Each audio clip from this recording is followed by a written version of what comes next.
Greetings from London and to this Global Cities Dialogue. October the 31st, this Saturday, is United Nations World Cities Day, a day when the world celebrates its cities, and this year the theme is valuing our cities and communities. The global pandemic has shaken our cities, and they face, of course, major challenges to support citizens and services and to plan and navigate a recovery with many changes in trade, technology, travel, work, consumption, and health. So what is the value of our cities and the communities that they host? What kind of world would we have if we didn't have cities? What is the value of these cities? How can we organize them to produce more value for people, for planet, and for prosperity? And how can we use this pandemic not just as a health crisis or an economic shock, but as potentially a positive agent for change? Joining me for this Global City Dialogue are three superb panelists from Sydney, from Singapore, and from New York City. I'm delighted to welcome Alex O'Mara, Group Deputy Secretary for the Department of Planning, Industry, Environment in the New South Wales Government, with responsibilities for planning, design, public space, and much more in Greater Sydney. I'm also delighted to welcome Cecilia Kushner, Executive Vice President for Planning at the New York City Economic Development Corporation, New York City's economic agency with a wide range of programs in business, in jobs, technology, and of course in real estate. And then I'd also like to welcome from Singapore, the Deputy Chief Executive of the Urban Redevelopment Authority and the Chief Planner of Singapore itself, Yuning Huang.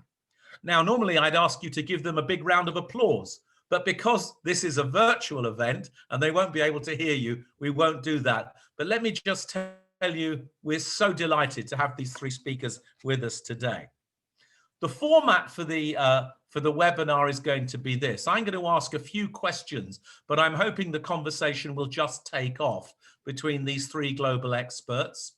I'm hoping that all of our audience in London and elsewhere around the world will send me questions via the Q&A tab at the bottom of the screen. And once I've asked a few questions of my own, we'll start to get immediately stuck into your questions.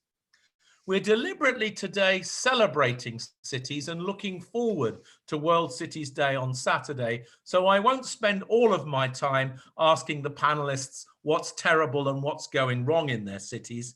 In fact, my first question is going to be, how has the pandemic shaken our cities, but how have our cities proved to be resilient? Cecilia from New York, I'm going to invite you to go first. Thank you. Thank you so much, Greg. It's wonderful to be here with you remotely.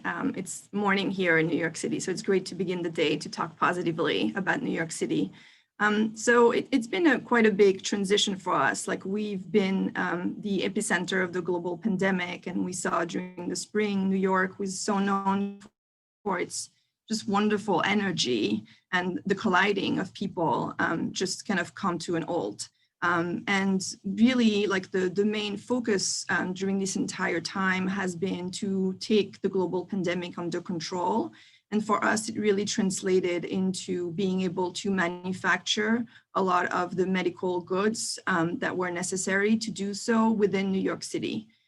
So a lot of what we've done, which we never thought was even possible before we tried to do it, was actually being in touch with the entire garment industry of New York City, for example, that used to work, to do costumes for Broadway, and turning people around to do masks and gowns for hospitals, or working with kind of local manufacturers that are doing kind of innovative technology to do test kits, which is what we're doing right now to make sure that all New Yorkers can have access to COVID tests in a rapid fashion, or working with our life science industry to increase lab capacity, or we just, for example, put out a competition for innovation for test kits in the hopes that we can develop tests that you would be able to take at home, for example.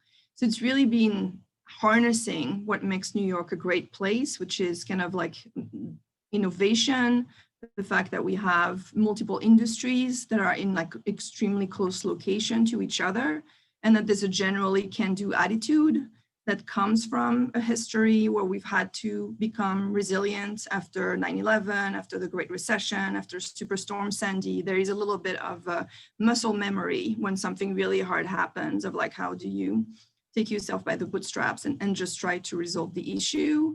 And so it's been just kind of wonderful to see how fast we've been able to actually kind of deliver with tangible outcomes for New Yorkers.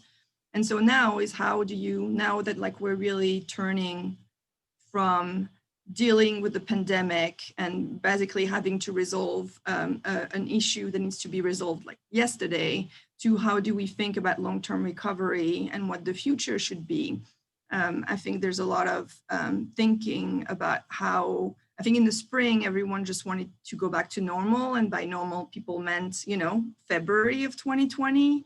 And now I think we really have conversations about there's been so many learnings of strength that we didn't realize we had, but also profound inequity into who has suffered from the pandemic, that it's really important actually to think and develop a new normal. And that we actually need to reinvent what the city needs to be for its residents in the future, rather than just trying to recreate where we were just 6 months ago. Cecilia, thank you so much. It's hard to overstate the number of dramatic shocks that New York has been through in the last 20 years, and you've enunciated them very clearly. 9/11, Sandy, the GFC, now COVID, and on every occasion, New York has bounced back. But your point about innovation and on the other hand, inequity, very important. I'm sure we're going to come back to that. Now, let's go from early morning in New York to mid-evening in Singapore, if we may. Yuning, what is it that has proved to be resilient from your point of view in Singapore, even as this pandemic has shaken the city? Hey, Greg, good to see you. Thanks for inviting me. Greetings from Singapore to everyone. And I just want to contextualize Singapore because Singapore, unlike other cities, is both a city and a nation. So, you know, cities are at the crossroads of flows for goods, people, and capital and ideas, and we need to be open and outward. And as a nation, we want to build communities with a common identity and destiny. So in a way, managing this dual identity is critical for us. And the challenge is compounded by Singapore's very small size of only 720 square kilometers. So given our circumstances, we've always been trying to plan for sustainability, and we regularly review our plans to make adjustments to ensure that the plans stay relevant. But COVID has really shaken all cities to a core in an unprecedented way, and any plans that we have is a little bit out the window for now, because this has gone beyond being a health crisis. This is also an economic crisis of unprecedented scale. So just as an example of the extent that it has hit Singapore, Singapore is a hub for business and leisure, and we receive something like 19 million international visitors in a year. And to say our aviation business has been hit is an understatement, because Changi Airport, which many of you would know, is only seeing 1.5% of its usual passenger volume. So that's been a tremendous drop-off. But I think overall, the city has proven resilient in a number of key ways. And I would characterize them in kind of two buckets. One is the physical. Even before 15-minute cities have gained popularity, Singapore's neighborhoods and towns, as Greg, you have seen as well, have been designed with comprehensive local amenities, very walkable, shops, eateries, parks, and community facilities. So that's really worked well when we had a nationwide stay-home order. People were able to access these essential amenities and recreational facilities at their doorsteps. But I think we can do more as we go forward. I think second in that bucket of physical measures is the flexible spaces. Like many cities, we have converted different facilities to temporary care or quarantine facilities, including our badly hit hotels. Now, half of the 67,000 rooms that we have were converted at one point in the battle against COVID for whether it's quarantine or holding spaces. So apart from hotels, like many of you as well, we've converted convention facilities. For us, even cruise ships were used at one point or another. And we've also provided flexibility for spaces and businesses to pivot. So for instance, that in a time when we are not allowing music clubs to reopen yet, Singapore's legendary nightclub Zouk has transformed itself into transformed a dance floor into a cycling studio by day and a cinema by night, just to stay afloat and in business. So I think that's kind of the grouping of physical things that has happened to make the city resilient. But probably more importantly, I would think of the community movements that have happened. There are many ground-up community movements to help each other in need, and seen many examples of that. I'm sure you see that in your cities as well. And I think what helped us was also that culture of collaboration that we have between the public and the private stakeholders. And because we have regularly during better times, been regularly working together on a variety of things, be it urban planning, placemaking or other measures. So we continue to be able to dialogue and discuss how can we better help businesses and people emerge stronger. And I think having funding also really helped. We had rainy day funds saved up over many decades, and the government has committed Singapore $100 billion, which is about US $70 billion, into mounting a very quick and strong response. Because given the scale of the crisis, I think ultimately we're not just trying to save businesses and jobs, because not every business, not every job will be can be saved, but the intent is to try and support every worker. And I suppose going ahead, we are really looking how to return to safety in that sense, returning to 2019 in terms of just, since I talk about airport, returning to 2019 in terms of our tourism is going to take at least 3 to 5 years. So in the meanwhile, we are mounting a domestic tourism campaign to get locals to at least spend domestically at lifestyle and tourism businesses. And also between governments, we are talking about safe travel bubbles to hopefully make travels doable again. And Singapore Airlines is mounting a flight to New York. So Cecilia, maybe we'll see each other sooner than later. Back to you, Greg. Great, Yu-Ning, thank you so much. You talked about the physical resilience, the community resilience, but also the fiscal resilience, which I thought was a very interesting dimension to add. And you focused a lot on the agility of existing arrangements, if you like, that some of your arrangements have this flexibility built into them. And that's why you've been able to do well, despite the very severe economic shock. It's hard to believe that Changi Airport is down at 1.5% of usual throughput. That's incredible. Now we're going from mid-evening in Singapore to really early in the morning in Sydney. And Alex, we're so grateful to have you with us. Thank you for staying up. Tell us a bit about how Greater Sydney has been able to be resilient through this crisis, despite the fact that the pandemic has shaken every city. Thanks, Greg. Thanks for the opportunity. Look, I think, like Cecilia, I think for us, it's provided opportunities to to innovate. So I suppose one of the things we noticed early on was that, when we went into lockdown, that real sense of people rediscovering their local community. And because they were only allowed to sort of travel in the very sort of small distance around where they lived, I think there was this real sense of, my local community. And also, I suppose, because people's access was restricted, I think a real valuing of public life and public domain in maybe a way that we hadn't seen so much before. I really like Yu-Ning's point about collaboration. I would say one of the things I've noticed in the past 6 months has been, a much stronger willingness among all sectors to really collaborate and solve problems, because I suppose we're in a crisis. So I think you're seeing business, government and community collaborating in a different way. And look, I suppose from our perspective, I would say there's two kind of broad sort of ways in which we've seen resilience. I think one is in that sort of public space, community place-making realm where, you know, there's been a real valuing of that, and I think an ability for us to try things that maybe we hadn't tried before. And secondly, I think a focus on, you know, economic stimulus. And I suppose what's interesting to me is how do you link those two things? Yeah, so I think they're the main sort of things we've been looking at. Great, Alex, thank you very much indeed. So local communities been critical and the public domain, as well as this sort of willingness to try new things. Now, in a minute, I'm going to ask our panelists to say a little bit more about how we can create new value out of COVID-19. Before we do that, let me just remind you that we welcome your questions. Send them through to the Q&A, and I'll start putting them to our distinguished panelists as soon as you start sending them to me. But let's get to question 2 then, which is reflecting then not just on resilience, but on the future more generally.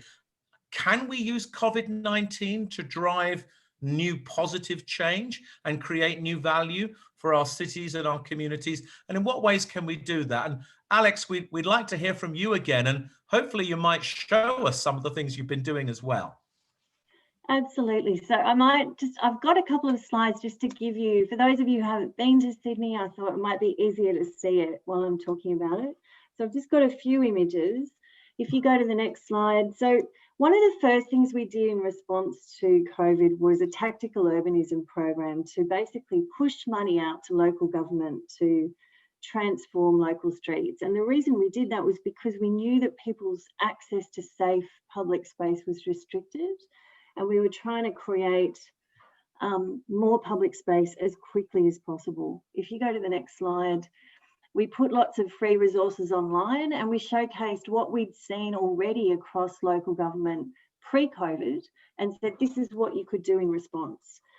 One of the things that came out of that was some great demonstration projects. So we were able to, if you see on the left-hand side there, that's George Street, that's the main street of Sydney.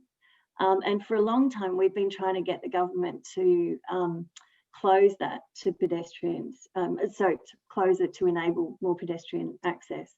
And so we use this as an opportunity to say to government, let's close it permanently. Not all of it, but much more of it than had been closed previously. So I think a willingness to try things that maybe government had been hesitant to do before. If we go to the next slide, I think the other thing that we were very quick to sort of move to was how do we engage the community in telling us what new places they're trying, what places they love, what their ideas are about how we can improve places. And we did a lot of surveying right from the outset of COVID to try and understand, well, how has this impacted the way people are using public space? And then we put all of that data for free online. If you go to the next slide, I have all the parklands in my group. So one of the things we did was make our parks car free, again, to try and improve the amount of public space available to people. So, you know, kids on scooters, dogs, bikes, we wanted less cars in parks and more people. If you go to the next slide,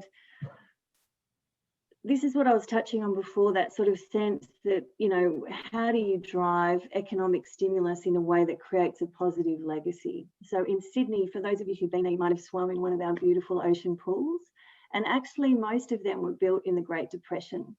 And so we said to government, well, what's the opportunity here to create a really positive legacy out of something like COVID? And so we got them to agree to a $250 million public spaces legacy fund for local government. And essentially to qualify for that, you have to agree and commit to KPIs about how you're going to drive your planning system more quickly. And if you do that, we'll give you this funding to create great public space across the state. If you move to the next slide, I suppose another economic stimulus measure was kind of in response to business saying, look, we've got our backs against the wall, we're about to go under, and there's planning applications sitting with your department. And if you are able to make those decisions more quickly, we could invest that money in the economy and maybe not go bankrupt. So we did a sort of fast track process over 6 months where we prioritised resources to projects that were going to create jobs, create investment and create positive public benefit. And over 6 months, about $25 billion worth of investment created. But what was great was we didn't get much pushback from the community. And I think one of the reasons for that is because we were very public about the public benefit to the community that was coming from these projects. And then just a couple more slides, if you move to the next one. I suppose the other big piece that we've been looking at is public space curation and activation. So we went out with a COVID-safe summer plan. We know Aussies love the beach and it's about to get hot. We had to come up with a rule for how you could be safe on the beach. So basically our rule is you've got to have a beach towel between you and the next person. But lots of like really just trying to sort of assist public space managers with how they could manage, you know, the hordes that are about to arrive on Sydney beaches. If you go to the next slide. We've gone out with a festival of place. This is the first time we've done this, and it's 365 days of virtual and physical events. And so one of the things we thought about was what can we do now that we wouldn't normally be able to do? And so we partnered with Sydney Dance Company and we got them to dance in sort of iconic locations across the city that were empty, and normally they'd be full of people. And we made films of those celebrating these beautiful and diverse public spaces and put them all free online. We did a public space ideas competition. We've done a Summer Night Walks podcast.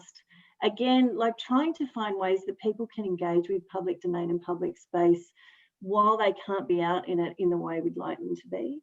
And finally, we've just, now that people are sort of allowed out a bit more than they were before, if we go to the final slide, sort of alfresco dining pilot. So I suppose returning the streets to, you know, the people in a way, outdoor dining, people sitting outside. And I know there's a lot of that happening in New York. I've seen some great pictures of stuff happening in Brooklyn. And I think this is kind of stuff's happening all over the world. But I suppose for us, what's really exciting is normally the Rocks is somewhere that you wouldn't go as a local.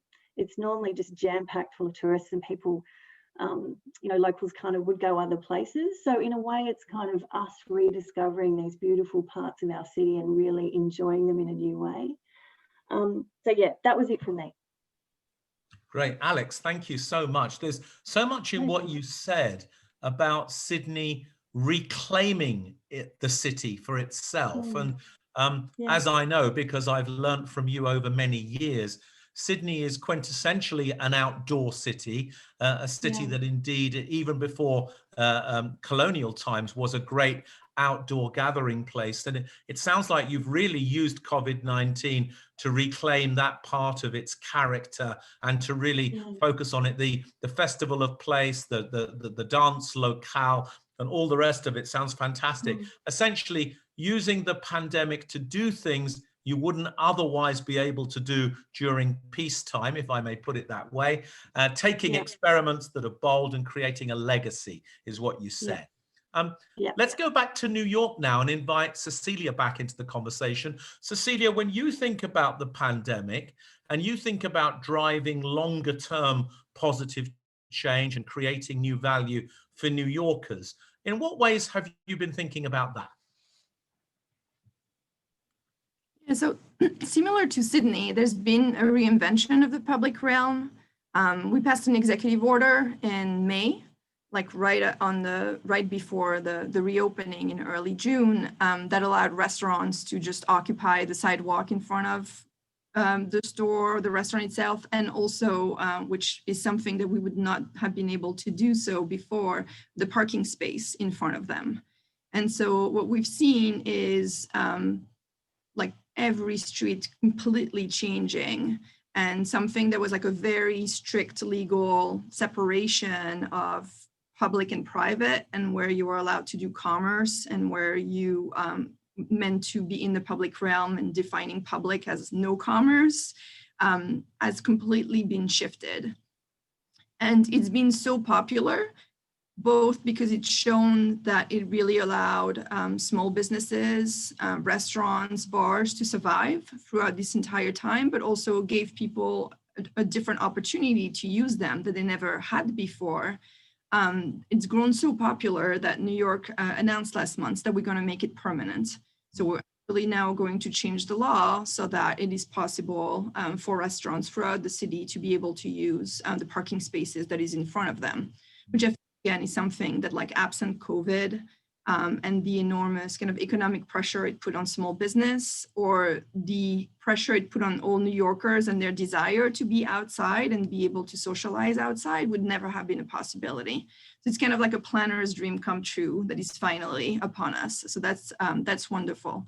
We've seen a lot also in how people decide to travel throughout the city, and we've seen micromobility grow tremendously.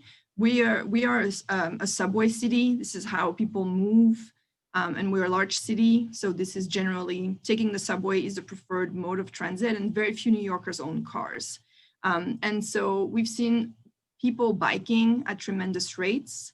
We've seen people use the bus a lot more. We've seen scooters, Vespas, all sorts of like micromobility modes really being owned by people at rates that otherwise would have taken years to get us there. So now there's also like wanting to make sure that we don't go back to being like just a subway and car city, but actually taking advantage of these changes to be able to reappropriate the public realm. So it's going to be very complicated because there are now more people that want to use streets for a wide range of activities than were allowed before, between micromobility, pedestrian, closing streets to make them an extension of parks, or for schools to be able to use them during school time, or open restaurants. And we have like still the same amount of street and sidewalk as we did prior. So this is not going to be without challenge, and I think a difficult community conversation on who gets its share of it. But I think it's really exciting because it has accelerated transformation that maybe would have taken like decades to take place. Another thing we're really trying to focus on, going back to the issue of equity, is how different neighborhoods fared during COVID and are still faring. Some of it is related directly to access to healthcare or underlying condition, comorbidities that are more present in neighborhood of low socioeconomic or non-white neighborhoods in New York City and in the US. But some of it was also for us, the Economic Development Corporation, just like, can you stay in your neighborhood and actually have a decent quality of life? So we're focusing a lot on broadband, which has shown a lot of disparities throughout the city, ensuring that every New Yorker can have access to high quality broadband. We're really looking at like small businesses support and the adaptability of small businesses. So we created like a collaboration between designers that give their time pro bono to a restaurant in the city that may just want to create an exciting design for customers to be able to sit outside, but may not know how to do something like that may be complex from a design perspective. And so harnessing the innovation and just like the wanting to help New York from the design community and the small businesses through a platform so people can actually meet each other and exchange kind of best practices and services has been also extremely helpful. So we see these changes of policy being able to be used by like all neighborhoods in New York, which has been really important for us. And then finally, we're really looking at how do we continue to diversify our economy and how do we push it towards sectors that are important because they're paying good jobs, because we've seen that they're growing and because they're like at the intersection of public health and economic recovery. So really doubling down on life science and healthcare innovation in general, which is proven around the world. Like, the competition for vaccine is one of the most interesting kind of innovation competition that's happening globally right now. But also healthcare has a wide range of jobs that pay well at all levels and is like a growing part of the economy in the US and I think globally as we have aging populations. And so making sure that New York kind of continues to get a strong share of this new economy is really important for the future and I think will be key to like our long-term economic recovery. Cecilia, thank you very much. There's a lot in what you say, but you ended with diversifying the economy towards growth sectors, which are really important for the planet and have well-paid jobs.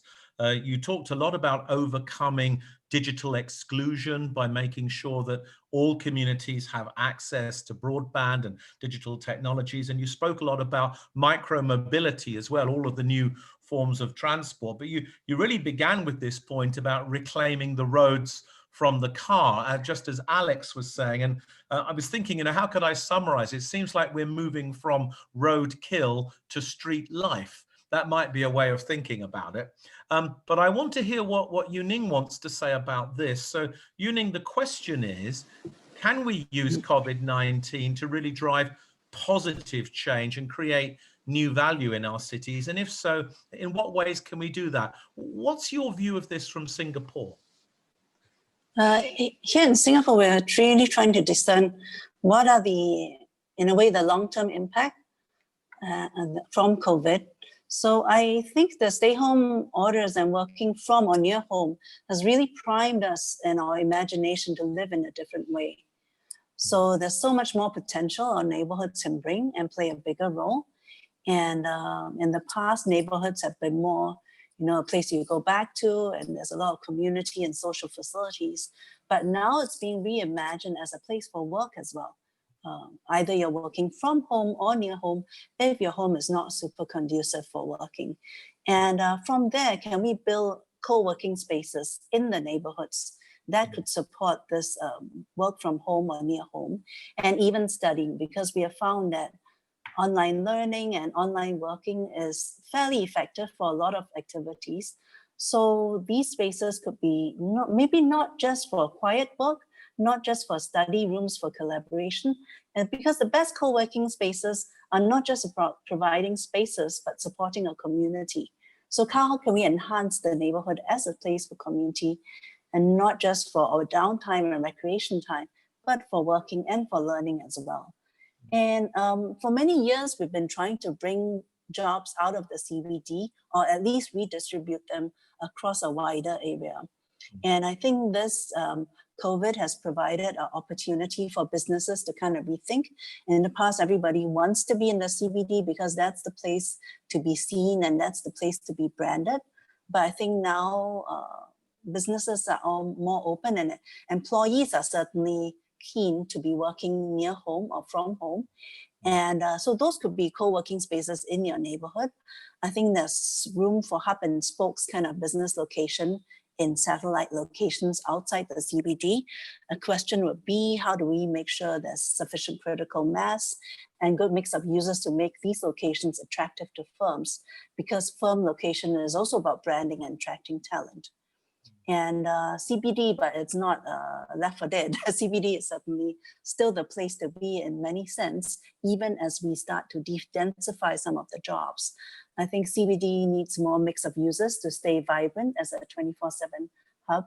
Over the years, we've seen the refresh of Civic District or rejuvenation of Fullerton Bay, growth of Marina Bay, etc. And we've already have plans in place to encourage the rejuvenation of the older office-centric type of developments. So I think this COVID-19 will give everyone a bigger push towards that. And that spatial distribution actually brings me to another question, which is, what is the purpose of these spaces? I think during this period, as I mentioned, we have established that to a very large extent, remote learning, remote working is a viable proposition. So what is the role of the physical office and the campus then? I think some tasks, whether it's learning or working, can be done effectively online. And individual work can certainly be done from your home or near home. But there are other functions that work well in person. For example, the serendipitous encounters that we can come across in the city that makes the city exciting. And some types of collaboration that you want to work with people on works best in a physical setup. And just to borrow a term that I heard Tim Stoner from Space Syntax use, he was coining this term of workplaces and campuses being interaction machines. So, how do we focus the space design such that it encourages interaction? And that brings me to public spaces as well. How can we design better public spaces to encourage more people to interact and interact in a safe and well environment? Back to you, Greg. Ning, again, so much in what you've said, but you've really gone to the heart of the matter of how COVID-19 and the pickup in digitization that's occurred alongside, you know, the new imperative for healthy lifestyles. This is allowing you to think again about how to re-equip neighborhoods to become full service neighborhoods, as it were. And then you've also talked about repurposing space in different ways and really thinking about, you know, the role of space if you're not using it primarily for work that can be digitized. You talked a lot about spontaneity, creativity, innovation, collaboration, and how then you repurpose the public space outside the buildings as well. Such a fascinating thing. Now, we've got a few questions have come in from our delegates, but before we do that, I'm minded to invite you to, if any of you want to comment on anything that anybody else has said, or you'd like to ask each other a question, because I would hate for this just to be a dialogue that's managed by me. Are there things you'd really like to ask each other or say to each other? If you do, just pop your hand up and you can get straight in. Alex. I was just going to say, I really loved Yuning's thinking about, you know, co-location and co-working and how do we facilitate that. And I think that's something, again, in Sydney, we've been trying to do, move away from everybody in the CBD to moving to, you know, 3 cities across Greater Sydney. And actually what we've seen is the city's empty. You know, it's like less than 30% occupancy of buildings in the CBD. And we're really encouraging people to look at the city as somewhere that they can come and play and be and not just work. You know, and how do you make sure that the places where they do want to work now, and I hope we really see, you know, working from home continuing in some form. I know the surveys we're doing in my workplace indicate that most people don't want to come back to work in the office full time. So it'd be really interesting to see, you know, whether we can take some of that forward, particularly as a working mother or a working parent. You know, I think it's great to see how flexible and resilient, you know, workplaces have been, moving completely online without any kind of hiccup, really. So it's great to see what the planning system can do to enable that. That's really interesting. It's exciting, isn't it? And maybe, Alex, you want to comment, and perhaps Cecilia does as well, and Yuning might come back on this. But I thought that what Yuning was saying is that it's not just that people want to work from home, but they might want to work near home. And then exactly. This gives rise to the opportunity of, as it were, mini CBDs all over the city. Is that what you meant, Yuning?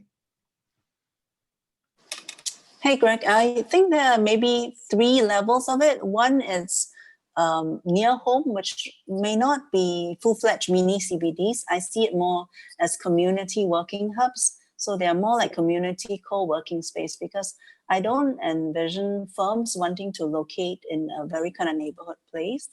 But then there's that second tier of maybe regional locations where firms do see an opportunity to either move lock, stock, and barrel there, or be a hub and spokes kind of model.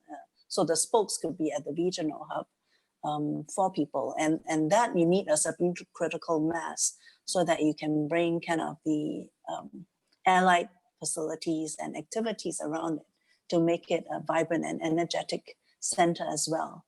And of course, the kind of still the hub of it all is the CBD as I envision. Yeah. Cecilia, any thoughts on that? Yeah, we're beginning to have similar conversations in New York, because I mean, I'm right now in Lower Manhattan, you know, which is like the epicenter with Midtown of offices in Manhattan. But actually, post 9/11, Lower Manhattan really transformed into a lot more of a residential community. And that's because the city allowed for a lot of conversion of office buildings, like kind of dated office buildings, into housing. And so it has worked really well. And so they're beginning of thinking of, and we've seen proposals from different electeds or different groups, which is how can you continue to do that? So you really have kind of both mixed use communities in the CBD, that makes them kind of more resilient, that allows so all the support retail is not just supporting office workers, but it's actually supporting residents. So it makes it more resilient to kind of economic shock, which is really important. And then we've seen, of course, and I think like the crux in New York, I don't know if it's similar in Singapore, but a lot of people are living in places that they did not think they would need to spend, you know, all of their life in. People live in like very small apartments, you know, where you're like, you're hardly in your apartment, you're in New York, that's the point of being here. And so over time, we had seen a lot of kind of independent workers being at like the local coffee shop, or a lot of like co-working space kind of naturally emerging in residential neighborhoods, because this is kind of where people wanted to be, but they wanted to be outside of their house. And so I think that will continue to permeate in order for folks to have like a more flexible type of work, which will continue. And we have a lot of like a creative industries in New York where people don't necessarily go to an office to begin with, you know, they're traveling throughout the city and they're mainly working from home, and this is where they do their job. So I think like these types of transitions will definitely continue to happen. I think what's really important for us and maybe different from your other cities is that for New York, most of our budget comes from our real estate property taxes and our commercial property taxes. And so the future of the CBD of Manhattan and of like large scale office buildings like the one I'm in, you know, where we're like generally 5,000 people, and now probably today are like 300 or 400, is really important to the fiscal life of the city. And so making sure that that transition is not too violent, you know, but that we actually continue to make the CBD well in life is going to be really important to New York City's long-term economic recovery, and something we're also kind of really focused on in making sure that businesses kind of do come back and do send back their employees. I'd like, if I may, to now introduce a question that's come up in the Q&A, which relates directly to what Cecilia was just talking about, and Alex and Yuning have already referred to. And I suppose it's this question, that as more people work from home or near home or in community hubs or in reworked district centers, what's the possibility of the CBD really generating a larger residential population? How many of these office towers, hotels, convention centers, retail locations, how many of them can be repurposed for residential uses? And what do you see as being, I guess, the desirability of that, but also perhaps some of the constraints, maybe what kind of enablers we need? Can we talk about this for a few minutes? And Cecilia, would you like to, because you were, as it were, on microphone, just say a little bit more about what you think the potential and the constraints are in New York? And then I'd love to hear about the story from Sydney and Singapore as well. Yeah, so the way, you know, it's beginning to be discussed in New York, and I think like a lot of the constraints are going to be just physical constraints, which is not all building can actually be repurposed from a commercial building to a residential building. There are true limitations to that. And it remains really unclear on how people are going to want to work post-COVID. I think like there's a psyche to where we are right now, where the virus is still among us, and the numbers keeps on changing from one location to another. And so people are thinking about going to work in terms of health risk. Hopefully at some point in the future, you know, we will be back into a place where you don't think of your health as you go to work.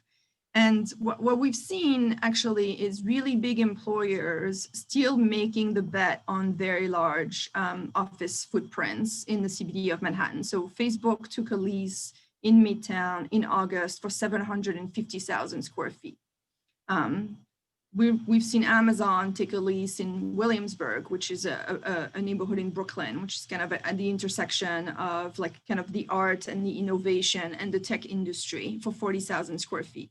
So what we're seeing and what we're hearing from employers is that there may be a future balance between remote working and being in the office, but employers that are really in the innovation sectors are still affirming that people need to see each other and need to be colliding with each other in order for new ideas to emerge, that you cannot fully do that at home in front of your computer.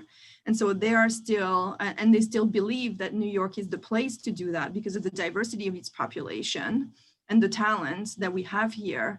And so I don't think we can quite turn the page yet on what the kind of traditional CBD is. I think we'll need like a little bit of time post-pandemic to actually see how people interact. And we've reopened in my office about a month ago. And I think we've seen a stark difference between folks who really are scared of coming back and folks who are like, cannot wait to just be back in the office with people, with coworkers and outside of their apartments. And so I wouldn't be surprised if there's a surge of return to office post-pandemic once we, just as like a desire to just like leave your home. So I think we're trying to be ready for all futures is basically what we're trying to do in New York. Thank you, Cecilia. That's a very helpful tour. And of course, many of us have had that funny dinner party conversation where somebody says, offices, what are they good for? And people start by saying, well, they're important for collaboration. And other people say, well, we need them for trust. And somebody else says, well, for regulated activities, they're essential. And somebody else says, well, actually, it's because that's where innovation takes place. Eventually, you find about 20 reasons why you need an office. But Alex, can I invite you to say a few words about this from a Sydney point of view? And another question has popped into the chat about whether this is a good time to think about decongesting cities completely and, as it were, shifting more population and jobs towards regional cities and towns or smaller cities and towns. Why don't you pick that up as well? And then I'd like to come to you, Ning, and pick up this story for the future planning of Singapore and the balance of uses across the island. But Alex, over to you. Yeah, look, I think actually in some ways, like I was saying before, Sydney's had this plan of trying to move everybody from the CBD. We're very we have been a city that's very focused on one CBD and all the transport kind of goes in and out from that CBD. Moving from that to a 3 cities model where we were trying to get, a better spread across the city, a 30-minute city so that, you could live and work within 30 minutes. You could work within 30 minutes of your home. And I think actually, with this sort of move to localism with COVID, people really, I think, liking that sense of being connected to their local community, maybe going a bit nuts now after 6 months of being stuck at home. But I do think, just really thinking about is that, hour or 2 hours commuting a good way to spend your time, or would it be better to just be able to walk 15 minutes down the road? So I think the strategic direction that Sydney wanted to head in anyway can probably be helped by COVID, in the sense that people are sort of understanding that there are other ways to structure an office, other ways to structure cities. And, I think at the moment we're seeing a lot more investment in sort of the outer parts of Sydney than in the inner city. And I think what we're trying to do is help people to rediscover the CBD as a place to enjoy rather than a place to work, so that we get a better balance. So I think my answer to Harry would be yes. I think this is a great opportunity to do that.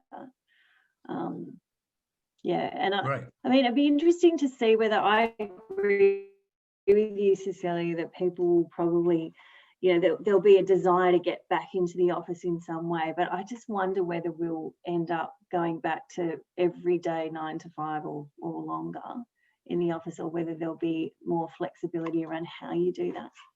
It seems we're entering a new age of hybridity where we'll both work more at home and also want to go to the office. But let's now pick this up with you, Ning, because in a way you started this conversation, you, Ning, with your talk about the districts and the neighborhoods. I guess one of the questions it would be good for you to pick up on is whether you think these buildings have natural limitations in terms of how they can be repurposed if they do need to be. And you could see one of the questions in the chat from Lucette is particularly about commercial buildings and retail buildings. Can they easily be repurposed for other usages? And if so, what? What's your thoughts about that?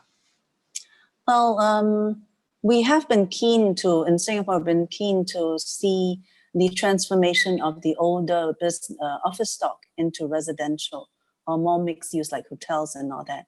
And we have seen some successful conversions, whether it's a really old building or Asia Insurance building converting from office into service apartments, or sort of a 80s or 70s office converting to hotel use as well. I think the older offices, because of the floor-to-floor height, lends itself quite well to the conversion in that direction. Whereas if you try to convert residential to office, it's more challenging because you do need higher floor-to-floor heights for that. So generally, it's worked well. And we've also put out quite a few incentives, floor area incentives since last year to encourage that transformation, because precisely what Cecilia said about having more mixed use would make the other supporting users also more resilient to any disruptions. In the past, our CBD has been more office-centric, so we are also trying to shift away from that and to make them basically more attractive places that don't just cater for work, but also for live and play, so that there's more diversity of people in the CBD as well. And I think that also better capitalizes on a lot of the investment in public transport that we have as well, that you have more bi-directional travel rather than a very tidal type of travel pattern. Yep. So we are very happy that in that sense, COVID is giving a further nudge and encouraging asset owners to rethink about their building strategies and whether it's time to take some of the buildings off the market and repurpose it for new users. Right. Very interesting, Yuning. Now, before we get to the last question, we're going to have to do this very quickly. There's a question in here about low travel areas. These are areas that have been put up in residential streets to stop people driving down them. And our question says they've had mixed results, which is certainly a fair way of putting it. Some people love them, some people absolutely hate them, and some people think of them as a bit of a blunt tool. Can you quickly say whether you've had anything similar and whether the response has been more positive or more negative? But it's literally a sentence each, and then we'll get to the last question. Cecilia, you're first. Yeah, so we've done it in New York. It's called Open Street. It was really the Department of Transportation putting a barrier on each side. It's been very successful when the street becomes an extension of an existing public space. So if it is close to a school, if it is close to a park, it works because people use it sufficiently enough and there's a sense of safety in it. If it's literally just a portion of a street disconnected from a larger public space, it really is mixed and depending on the neighborhood and the usage of that particular block. Very helpful, Cecilia. Alex, anything similar in Sydney? Yes, we've tried it with our Streets as Shared Spaces program. And look, I think, yes, generally it's gone pretty well. It's been councils that have proposed it, so they probably know their areas well and they've been smart about where they've wanted to do it. And we've done pop-up cycleways and other kinds of stuff like that. I mean, you always get people who are inconvenienced by it, who don't like it, but I think overall people have really embraced it. Wonderful. And Yuning, in Singapore, you've closed the streets for cars? We've done it more for business districts like retail streets and all that. And I think that's where the stakeholders are quite aligned and they want to see it happen because they feel it will bring more foot traffic to their businesses.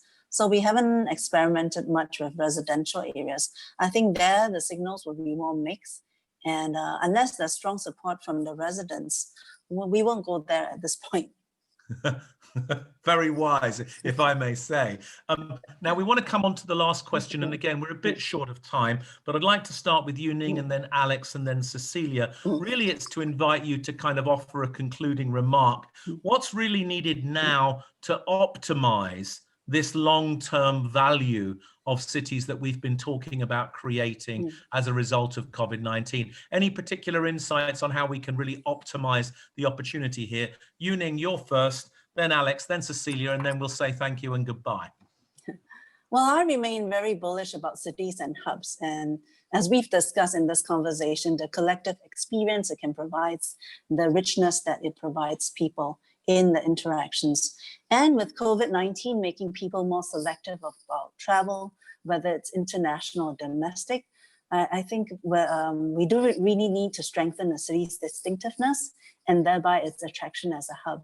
And here I'd like to reference, Greg, your work on the DNA of cities and suggest that it's really through understanding of city's own DNA and how we can strengthen and sharpen its sense of place and our ability to thereby provide experiences that are unique and not just able to be replicated online, that we can reinforce the value of the cities.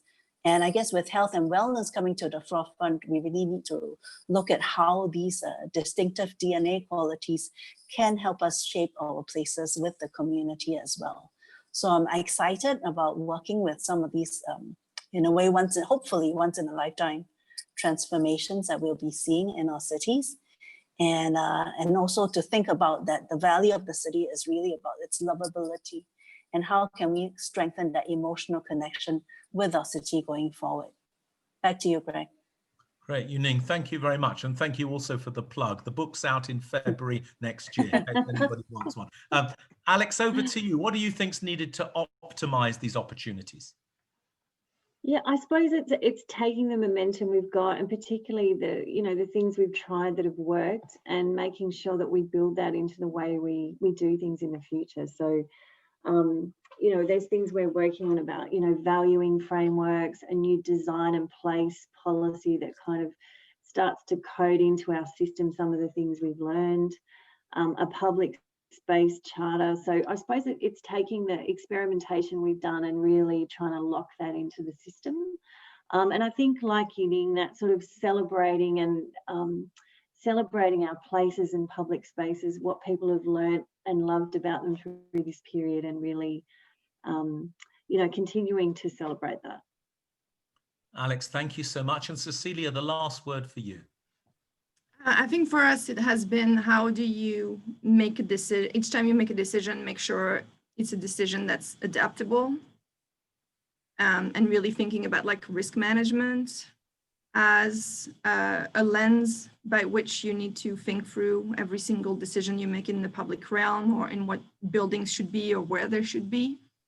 I think as it has kind of like changed our psyche in a way towards this goal.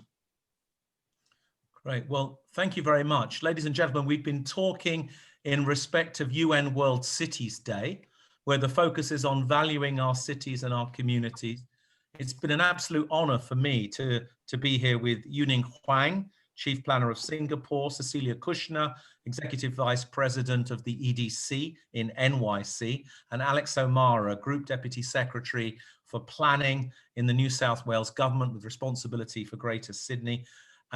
Once we've finished, and I've asked you to say thank you to them, a poll will come up that will ask our delegates to comment on the webinar. We hope you've enjoyed it, but please join me in saying thank you very much to our distinguished panelists. Have a good rest of the day. Have a good night's sleep if it's time for bed.